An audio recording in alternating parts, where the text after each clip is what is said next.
Hey guys, so welcome back. Excuse me. If it sounds like I'm a little sick in this video, it's because despite how many freaking oranges I eat, I can't seem to get this freaking sickness that my roommate has given me to go away. So yeah, whatever. So I'm coming back to bring you an updated version of Vampires. So, oh my gosh, man. I don't know if they're coming out with any newer Vampire cards than what I already saw on the Konami website, but apparently there's this card called, he's similar to Shadow Vampire. He's got 2000 attack and 0 defense. Actually, let me go ahead and show you, I guess.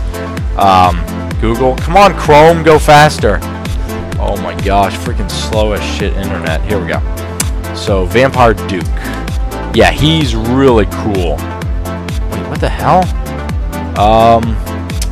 Goodness gracious. Vampire Diaries? No, Yu-Gi-Oh! So anyway, he's just like Vampire, Shadow Vampire, where he's got 2000 attack, 0 defense, and he's got a really sweet effect.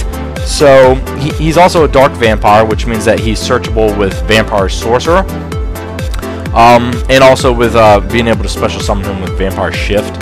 And Vampire Shift is actually called Vampire Takeover in the new Shadow Specters, and Vampire Empire is called Vampire Kingdom.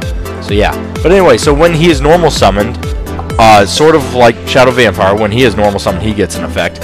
You can target one Dark Vampire monster in your graveyard.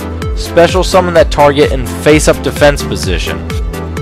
When this card is special summoned, you can declare one card type, sort of like what Vampire Grace does, except you don't have to activate the effect. It immediately happens. So even if they chain Compulse, he still gets the effect. Your opponent sends one card of that type from the deck to the grave. You can only use the effect once per turn. This card cannot be used of the XY of a dark monster, right? Well, that's good because the only rank 5s that I even have are Bram, the Crimson Knight, whatever vampire he is, and also Adrius, the Keeper of Armageddon, which are both dark, so it doesn't freaking matter. But the sweet thing about him is if you say you normal summon Shadow Vampire like you normally do, right? Then you special summon Vampire Duke. You get an effect that's similar to Vampire Grace, because normally I like to special summon her if Vampire Kingdom is already on the field. Activate the effect, destroy a card on my opponent's side of the field. But the thing is, I can't overlay, which kind of sucks. But in this particular case, I can. And Shadow Vampire, unfortunately, makes the monster that's brought out, in this case Vampire Duke, the only monster that can attack. So you might want to go ahead and just attack with him. But the fact that he still has the same attack as Vampire Grace is really good. Excuse me. And then, main phase 2, you can go into rank 5 if you want. Either Bram or Adrius. Either one. I don't really know any other good rank 5s. Yeah, I know, Volcasaurus. But in my opinion, Adrius is better than Volcasaurus. Because Adrius can choose any face-up card, not just a monster. And Volcasaurus can't attack the same turn that he activates his effect. That's kind of shitty. But yeah, so that's the reason why I've only got 39 cards in here. Because as soon as Vampire Duke comes out, I'm going to add 2 Vampire Dukes. Essentially making this a 41 card deck. Because you can both normal summon Shadow Vampire to get Vampire Duke, or Shadow Vampire's in the grave, then you can normal summon Vampire Duke and get Shadow Vampire. Which is freaking amazing. So notice that I took out a Vampire Lord that used to be in here. So that's the reason why I'm at 39 cards right now. But yeah, anyway, let me go ahead and jump into the duels. I only have a couple duels because I wanted to try to make this video short. The main thing that I wanted to harp on was the fact that Vampire Duke is very cool, and Konami is constantly coming out every day this week, up until the release maybe. I know that they're coming out this week with full of either Noble Knight information or Vampire information.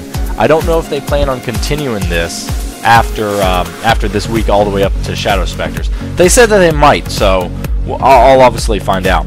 But yeah, this is essentially all the traps that I run. 2 Mirror Forces, 1 Compulse, and that's because those are the only traps that my roommate has, and my roommate is going to be actually running this. Technically, I could be running this because I bought all of these cards for my roommate, except for some of the cards that he already owned. But yeah, it's because I'm a very charitable person, let's put it that way. Anyway, so getting on into the replays. I just had a couple, I don't remember which one was which, so let's just find out. God damn it, fucking sound effects. So yeah, the first guy, oh my gosh, this duel did not last very long. So one of the greatest things about vampires is you really only, so there are really only 3 cards besides Spirit Reaper that if they get attacked, they actually do something good for you. I mean, Spirit Reaper blocks, but Pyramid Turtle, Vampire Sorcerer, and this is back when I was still running Vampire Lord. So yeah. Who's the other guy? Oh, and it's also back when I was running Soul Absorbing Bone Tower. Notice that I don't have them anymore. There is a reason. Oh, and this is back when I was running Pain Painter. Don't run Pain Painter. He's expensive as shit. Where the hell is Goblin Zombie? Oh, there he is. So, Goblin Zombie, Vampire Sorcerer, and Pyramid Turtle all give you an effect when they're destroyed by battle, and in the case of Vampire Sorcerer and Goblin Zombie, destroyed by card effect. So, it's really good. Pyramid Turtle, special summon any zombie. Essentially, any zombie in this deck, because all of them have 2,000 or less defense. Vampire Sorcerer either allows me to add a Vampire Empire to my hand, or I usually go for a Shadow Vampire. But now that Vampire Duke is coming out, I might just go for a Vampire Duke, depending on the situation. And then finally, Goblin Zombie. The reason why he's good is when this card is sent from the field to the grave, add 1 zombie type monster with 1,200 or less defense from your deck to your hand. So that's good. The main reason why I have him in here is because if he inflicts battle damage, I send the top card of my opponent's deck to the grave, which activates Vampire Kingdom's effect. So, yeah. Enough chit-chat. How about we actually get into the duel, right? So, normally I either set Vampire Sorcerer or Pyramid Turtle. In this particular case, I wanted to set Pyramid Turtle because I've already got a Vampire Kingdom in my hand. So, this guy, good lord, he was running avatars, Fire Kings, whatever they're called, Fire Monsters, all that jazz, and no, it just was not that good of a deck, for sure. So I just do that, he MSTs it, I'm like, fuck, well, what are you going to do when they come for you, like, seriously? And then I think I go into a rank 4 here. No, I Dark Hole, but, wait, really? Oh, that's Vampire Sorcerer. I thought that was Goblin Zombie. I was like, why didn't I get the effect? Whatever. So go ahead, normal summon, special summon, and attack for 2,500. I could have gone for a Vampire Sorcerer, but I didn't want to activate Vampire Sorcerer's effect. So, whatever. Now that I have Vampire Grace on the field, I can activate her effect, destroy that face down, normal summon another Vampire Grace, and attack for game, because they all gain 500 attack during the battle. So, there you go.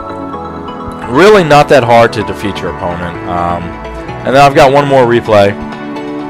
I haven't really been dueling with... Well, actually, let me show you real quick. I haven't really been dueling with vampires because I've been trying to concentrate on... with Yubel, with beating Heralds with Quasar, because I have a new side deck. I'll show you that later. And Dragunity Assault. So I've been working on those decks mainly. Vampires have sort of been a side thing because I already know vampires rape. I mean, even Konami is saying that they're going to rape, so that should be more evidence than you need. So yeah, anyway. And Mizuki at 2, God, he is just so freaking good, banishing him from the grave. I now understand why he was at 1 for the longest time. He's so freaking good. So what's the face now? Oh, okay. Wait, is this guy running... Oh, this motherfucker. Okay. Well, we'll see what happens. He's running a really weird deck. Anyway, so go ahead, Oh, really? I don't overlay? I would have thought I would have overlaid for a Photon Papilloperative. Oh, shit, that motherfucker. Oh, crap. What the hell do I do now? Nothing. Okay, so I take 1,000. He summons Berserk Gorilla. Berserk Gorilla. Go ahead, special summon that. And then what the hell do I do? Book of Life. And then he... Oh, so he gets to special summon the monster I was about to remove from play. Special summon... Okay, yep, do that. Attack. Okay. Overlay. Oh, okay. Right. Yeah, you don't want to destroy Abyss Lyn because obvious reasons. Go ahead, special summon him with Pyramid Turtle's effect. Then what I can do is I can obviously discard, a zombie monster to special summon, but we'll see what happens. I don't exactly remember what I did with this. Okay, so I do. Go into... Oh! Go into Masquerade. Yeah, bitch. See, now... Oh, shit. Fuck, that hurts. Anyway, so go ahead and attack. And he'll try to activate Abyss Lin's effect. And I'll be like, nope! Negate it with Masquerade. Inflict 800. Bitch, please. So yeah, that's actually really good. I really like that. Is that Abyss Scorn? Abyss Scorn's really quite good. Oh, no, I'm thinking of Abyss Squall. Never mind. Abyss Scorn's alright, I guess. But now what the hell do I do? Banish, summon that, then what the hell do I do? Summon that, then what the hell do I do? Summon that? Oh, okay. Alright, that's fine. Attack, and okay, here's the thing, right? The reason why I didn't attack with Masquerade is I thought, this motherfucker probably has another magic cylinder face down. Unfortunately, he didn't, which was kind of depressing, but whatever. So watch what happens this turn, because for sure I know I can beat this motherfucker. So I attack, he tries to activate the effect, I negate it, again, inflict 800, and attack, and then that's game. So that's how you do it. Masquerade is extremely good, very underrated card. Also, if Vampire Kingdom rather is on the field, you can actually once per turn you can send the top card of your opponent's deck to the graveyard. I swear to God, this fucking monster was made for vampires. Like, clearly. It's really good because it stops hand traps during the battle phase, like Honest, Tragodia, whatchamacallit, Battle Fader, Swift Scarecrow, all those. Kalut stops all of them. It's really nice. And it adds to the whole idea of Vampire Kingdom destroying cards on your opponent's side of the field. So that's really good. So yeah, that's pretty much all I have for you. I'll go back to the deck construction one last time. If you have any questions about vampires, what I think about them, well, you already know what I think about them. And yeah, this is pretty much what I run. I only run one level 7 because I only run one level 3 tuner. But Birdman's really, really good just because you do a shit ton of special summoning in this deck, and you can benefit from that with Gen X Ally Birdman. But I'm going to sum up this deck in essentially one card. Book of Life. Think about it. So many decks got hit because of Monster Reborn being banned, right? Book of Life is essentially a Monster Reborn, but a little bit better. It's a little bit better and a little bit worse. You have to your opponent has to have a monster in the graveyard in order to activate this. That way you can remove it from play. But essentially, if they've got tons of monsters in the grave, it is a Monster Reborn, essentially. And you get to run 3 of these bad boys. And it's any zombie type. And I only have zombie type in my main deck. And I only have Revive King Hades, but and Vampire Bram. But yeah. Besides that, I mean, really all I'm targeting are like my Vampire Graces or my Vampire Duke now that he's coming out, or whatever, or my tuners to start tuning. Oh wait, I take that back. Actually, Gen X Ally Birdman's not a zombie, but who cares? But this card is really what makes vampires so cool. Being able to special summon with Call the Mummy, Book of Life, their own effect special summoning, Vampire Takeover special summoning. It's really a really good deck. And then in my side deck, pretty much it's just Bottomless Trapple, I guess, you know, for any reason that you might need to switch out Compulse for a Bottomless. For instance, if you're running against High Priestess of Prophecy, you might want a Bottomless Trapple instead of a Compulse. And then Gravekeeper Servant. If you're facing off against a really aggro deck, you want Gravekeeper Servant, because before the monster can attack, they have to send a card from the top of their deck to the graveyard, right? Which activates Vampire Kingdom, which means you can then destroy the attacking monster. So they never got to attack in the first place, which is kind of...